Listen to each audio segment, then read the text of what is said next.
The rain was relentless that night, hammering the sleek glass walls of the penthouse suite where Ethan Caldwell stood, staring out at the glittering Manhattan skyline. At 32, he was the youngest billionaire CEO in tech, a name whispered in Silicon Valley with equal parts awe and envy. His company, NextGen Innovations, had redefined artificial intelligence, and his face, sharp-jawed, with piercing gray eyes, graced the covers of Forbes and Time. But tonight, those eyes were hollow, fixed on the city below as if it could absolve him of the decision he was about to make. Behind him, his wife, Lila, sat quietly on the edge of their king-sized bed, her hands folded in her lap. Her auburn hair fell in soft waves over her shoulders, and her hazel eyes, usually warm with kindness, were clouded with confusion.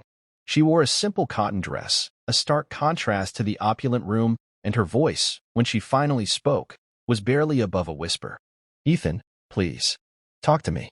Whatever it is, we can face it together." He didn't turn around. His reflection in the glass was a man he barely recognized, cold, distant, a stranger to the boy who'd once promised Lila forever. They'd met in college, two dreamers with nothing but ambition and love. She'd been his anchor, the one who believed in him when his first startup tanked, the one who stayed up late proofreading his pitches, the one who laughed with him over cheap pizza when they couldn't afford anything else.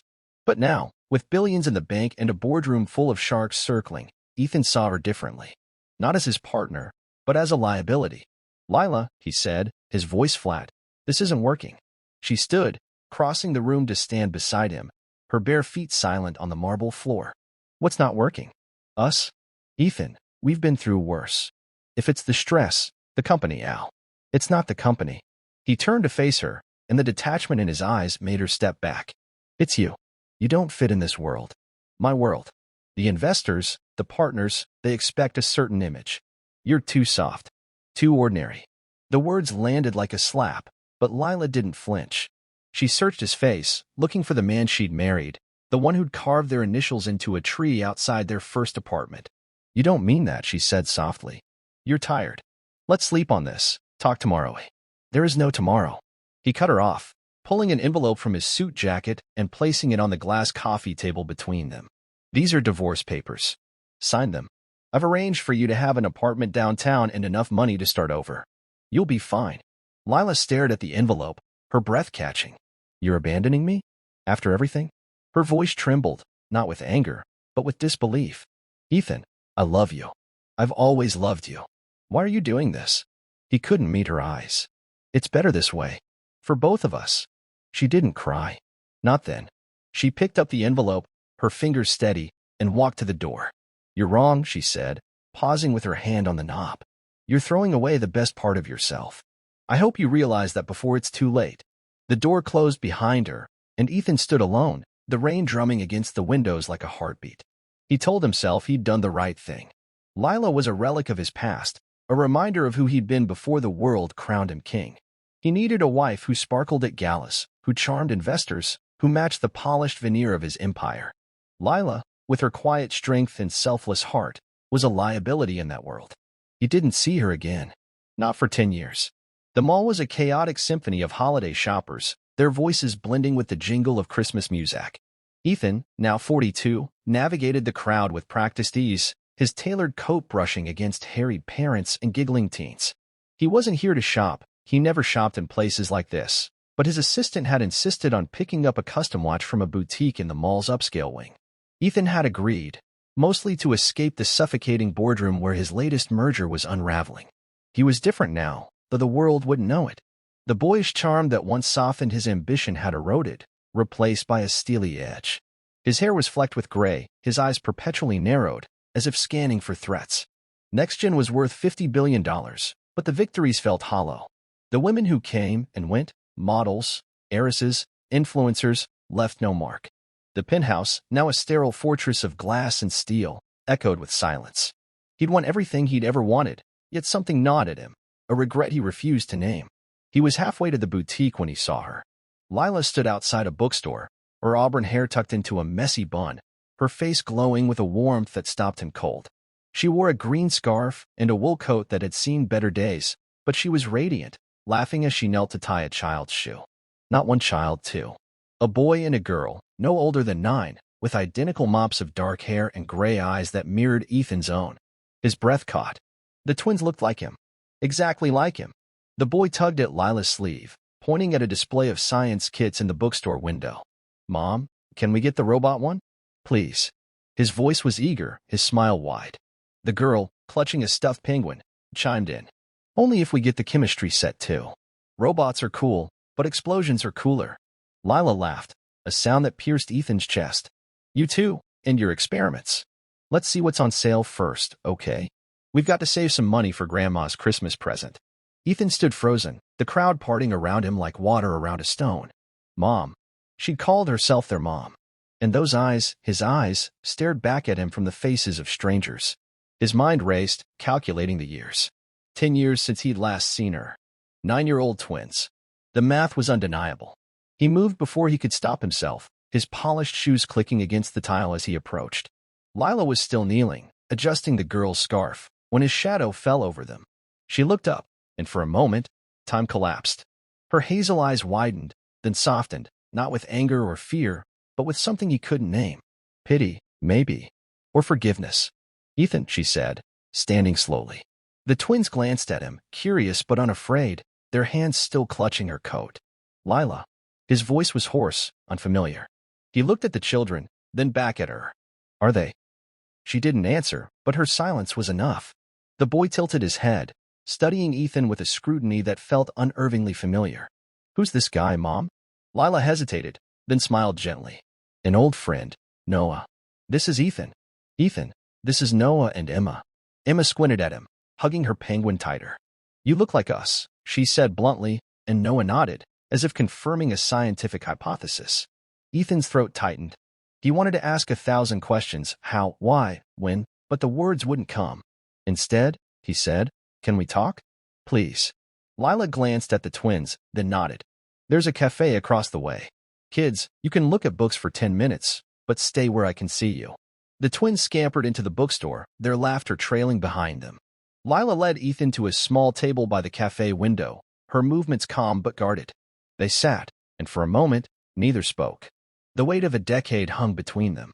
They're mine, Ethan said finally, not a question. Lila folded her hands on the table, her wedding ring long gone. Yes. Why didn't you tell me? His voice cracked, betraying the emotion he'd spent years suppressing. She met his gaze, unflinching. I tried. When I found out I was pregnant, I called you. Your assistant said you were unavailable. I sent a letter to your office. It came back unopened. I went to your building once, but security wouldn't let me pass the AZ lobby. After that, I stopped trying. I wasn't going to beg you to care, Ethan. You made your choice. He flinched, the truth sharper than he'd expected. I didn't know. You didn't want to know, she said, not unkindly. You wanted a different life. I respected that. I moved on. He leaned forward, his hands clasped tightly. Moved on? Lila, you were alone, pregnant with my children, I wasn't alone. Her voice was firm, but not bitter. I had friends, a community. I built a life for me and the kids. A good one. He glanced at the bookstore, where Noah and Emma were flipping through a science magazine, their heads bent together. They're incredible. They are. Her face softened, a mother's pride shining through. They're kind, curious, brave. They love building things, robots, models, even a little solar-powered car last summer. They're so much like you were, back when you believed in something bigger than yourself. The words stung, but he couldn't argue. He looked at her, really looked, and saw the strength he'd once dismissed as weakness. The lines around her eyes, the calluses on her hands, she'd carried the weight of raising their children alone, and she'd done it with grace. What do you do now? He asked, desperate to understand the woman she'd become. I'm a social worker, she said. I help families in crisis, single moms, kids in foster care, people who've lost everything. It's not glamorous, but it's what I'm meant to do. He nodded, unsurprised. Lila had always been the one to stop for a stranger, to give her last dollar to someone in need. He'd called it naive once. Now, it looked like courage. And you? She asked, her tone polite but distant. Still running the world? He gave a hollow laugh. Trying to. It's not what I thought it would be. She didn't press, and he was grateful. Instead, she glanced at the twins, who were now arguing good-naturedly over a book. They don't know about you, she said quietly. I told them their father was someone I loved a long time ago, someone who had to go his own way. They've never asked for more. The words landed like a punch. He'd been erased from their lives, not out of spite, but because Lila had protected them from his absence. He wanted to be angry, to demand his place in their world, but he had no right. Not after what he'd done. "What do you want, Ethan?" she asked, her voice steady. "Why are you here?" He didn't know. Not fully. But as he looked at her, at the twins, something inside him cracked open, a longing he'd buried for years. "I want to know them," he said finally. "I want to be something to them. If you'll let me." Lila studied him, her eyes searching for the man she'd once known. "It's not about what I want," she said. "It's about what's best for Noah and Emma. They're happy, Ethan. They're loved. If you want to be part of their lives, it has to be for them, not for you. And it won't be easy. You can't just walk in and be their dad." "I know," he said, and for the first time in years, he meant it. "I'll do whatever it takes." She didn't smile, but her expression softened. "We'll see. Start small. Meet them, talk to them. Let them decide who you are to them." He nodded, his chest tight with a mix of hope and fear. The twins were heading back now, Noah carrying a book about space exploration, Emma still clutching her penguin. They stopped at the table, eyeing Ethan with cautious interest. "Mom, can we get this?" Noah asked, holding up the book. "It's got stuff about black holes." Lila glanced at Ethan, then at the book. "Tell you what," she said. "If your friend Ethan wants to buy it for you, that's fine. But you say thank you." Ethan's heart leapt. It was a small gesture, a test, but it was a start. "I'd love to," he said, pulling out his wallet. "And maybe I could come by sometime, see what kind of robots you guys are building." Noah's eyes lit up. "You know about robots?" "A little," Ethan said, a faint smile breaking through. "I used to build them, a long time ago." Emma tilted her head, skeptical but intrigued. "Okay, but you better not be boring." Lila laughed, and the sound was a balm to Ethan's soul. "He'll have to keep up," she said, standing. "Come on, kids. Let's get home before Grandma worries." As they walked away, Ethan stayed where he was, watching his family, disappear into the crowd. He didn't follow, not yet. But for the first time in a decade, he felt something he'd thought was lost forever: hope. The weeks that followed were a slow, deliberate dance. Ethan didn't push, didn't demand. He showed up when Lila allowed, at first for short visits, a trip to the science museum, a Saturday building a model rocket in Lila's small backyard. Noah and Emma were wary at first, but their curiosity won out. They peppered him with questions about coding, AI, the stars. He answered as best he could, marveling at their sharp minds, their fearless hearts. Lila watched from a distance, her presence a quiet anchor. She didn't trust him fully, not yet, but she saw the way he listened to the twins, the way he remembered their favorite snacks, the way he laughed when Emma teased him about his fancy shoes. He was trying, and that was more than she'd expected. Ethan, for his part, was unraveling the man he'd become. He started small, like Lila had said, cutting back on late nights at the office, delegating deals he'd once obsessed over. He volunteered at a local STEM program for kids, inspired by Noah's love of robots and Emma's passion for experiments. The work grounded him, reminded him of the dreamer he'd been before ambition swallowed him whole.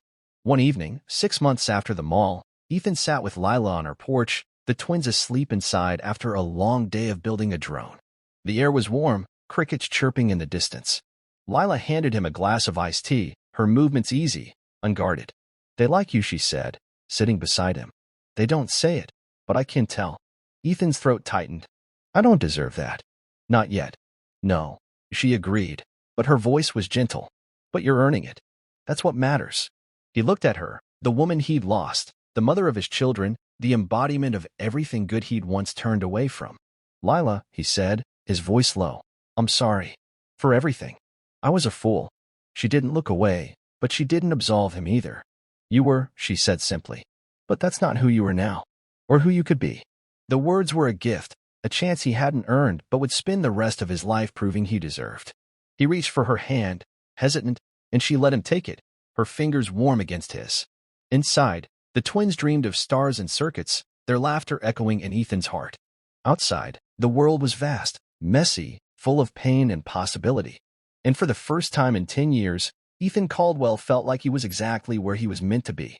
The years that followed were not a fairy tale, but they were real. Ethan became a fixture in the twins' lives, not a father in the traditional sense, not at first, but a mentor, a friend, a man who showed up. He taught Noah how to code, marveled at Emma's chemistry experiments, and sat through countless school plays and science fairs, cheering louder than anyone. Lila, too, softened over time. She never remarried, though she had offers. Her heart was full with her children, her work, her community. But she and Ethan grew close again, not as lovers, but as partners in raising the twins, as friends who'd survived the worst and found something better on the other side. There were moments, quiet evenings on the porch, shared glances during the twins' milestones, when Ethan wondered if they could be more. But he never pushed. Lila's happiness was enough. The twins, now teenagers, knew the truth about Ethan. Lila had told them when they were 12, sitting them down with hot cocoa and honesty. They'd been angry at first, hurt by the years he'd missed, but they were their mother's children, kind, forgiving, open to second chances. They called him Ethan, not Dad, but the word carried a warmth that felt like home. Ethan's empire grew, but it was different now. He redirected NextGen's resources to fund STEM programs for underserved kids, inspired by Noah and Emma's boundless curiosity. He partnered with Lila's nonprofit, pouring millions into housing, education, mental health services. The world noticed. Forbes called it his redemption arc, a headline he laughed off, but the work wasn't for headlines. It was for the twins, for Lila, for the man he wanted to be. One Christmas, 15 years after the mall, Ethan stood in Lila's living room, the same cozy space where he'd once felt like an intruder. The twins, now college freshmen, were home for the holidays, sprawled on the couch with laptops and half-eaten cookies. Lila was in the kitchen, humming as she baked, her hair streaked with silver but her smile unchanged. Noah looked up from his screen, where he was coding a new app. Ethan, you ever think about what would have happened if you didn't see us that day? Ethan paused, the question heavy with meaning. He glanced at Lila, who'd stopped humming to listen, and at Emma, who was watching him with those gray eyes that still felt like a mirror. All the time, he said honestly, I'd have kept running, kept building, kept winning. But I'd have been empty. You three, you gave me back my soul. Emma rolled her eyes, but she was smiling. Cheesy, but okay. Lila walked over, setting a tray of cookies on the table. You gave yourself back, Ethan, she said softly. We just reminded you where to look. He looked at them, his children, his compass, his second chance, and felt a warmth that no boardroom, no billion-dollar deal, could ever match. The rain had stopped long ago, and the stars were out, bright and endless above the little house that held his world. And in that moment, Ethan Caldwell knew he was finally, truly home.